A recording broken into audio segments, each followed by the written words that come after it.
সেই হজটা যদি আল্লাহ তাআলাকে সন্তুষ্ট করার জন্য না হয়, মানুষকে দেখানোর জন্য যদি হয়ে যায় যে মানুষ আমাকে হাজী বলবে, হজ করে যখন আসবো তখন আমাকে মানুষ হাজী সাহেব বলে ডাকবে, এটা যদি আমার উদ্দেশ্য হয়, তাহলে এই আমি লাখ লাখ টাকা খরচ করে হজ করতে গেলাম, আমার কোনো ফায়দা হবে না।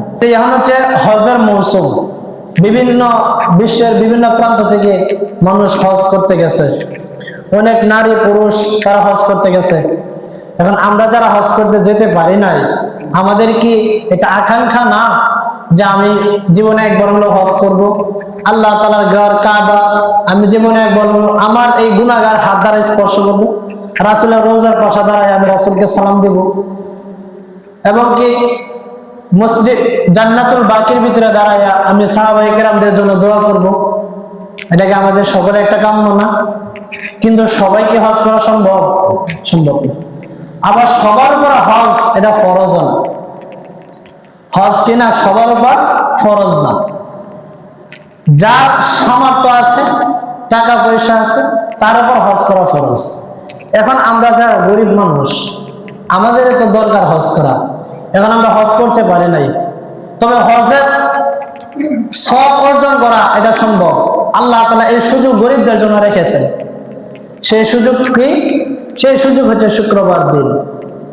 আমরা যদি শুক্রবার দিন উত্তম রূপে গোসল করে নিজেকে পবিত্র করে আমি যদি আল্লাহ তাআলাকে সন্তুষ্ট করার জন্য মসজিদে আসি, তাহলে আল্লাহ পাক রব্বুল আলামিন আমাকে একটা কবুলীয় হজের সওয়াব দান করবেন। শুক্রবার দিন এটা হচ্ছে গরিবের জন্য হজের দিন, আর কোটিপতির জন্য ঈদের দিন। কারণ ঈদের দিন আনন্দ সবাই করে, গরিবও করে, কোটিপতিও করে, কিন্তু হজের আনন্দ বা হজের একটা নিয়ামত এটা গরিবরা ভোগ করতে পারে না, এটা শুধুমাত্র কোটিপতিরা। আল্লাহ তাআলা এটা গরিবদের জন্য রাখছেও না, তবে অপশন রাখছে যে হজ করলে যে সওয়াব আল্লাহ তাআলা সেই সওয়াব অর্জন করার মতো অপশন গরিবদের জন্য রাখছে। বরঞ্চ গরিবদের জন্য আরো একটা নিয়ামত।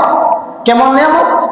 মোহতারাম হাজরিন, আমি লাখ লাখ টাকা খরচ করে হজ করতে গেলাম, এখন বর্তমান সময়ে মনে হয় কমপক্ষে আমার সর্বোপরি খরচ আদি সবকিছু মিলাইয়া সর্বনিম্ন হলো 8 লক্ষ টাকা খরচ হয় হজ করতে। এখন আমি 8 লক্ষ টাকা খরচ করে আমি হজ করতে গেলাম, আমার হজটা কবুল হইল না, লাভ আছে কোনো? 8 লক্ষ টাকা খরচ করার পিছনে কোনো লাভ আছে? কোনো লাভ নেই। আমি যদি হজ করতে যাই আর সেই হজটা যদি আল্লাহ তাআলাকে সন্তুষ্ট করার জন্য না হয়, মানুষকে দেখানোর জন্য যদি হয়ে যায় যে মানুষ আমাকে হাজী বলবে, হজ করে যখন আসবো তখন আমাকে মানুষ হাজী সাহেব বলে ডাকবে, এটা যদি আমার উদ্দেশ্য হয়, তাহলে এই আমি লাখ লাখ টাকা খরচ করে হজ করতে গেলাম, আমার কোনো ফায়দা হবে না। কিন্তু গরিবের জন্য শুক্রবার দিন হচ্ছে হজের দিনের মতো, হজের দিনের মতো বরকতপূর্ণ।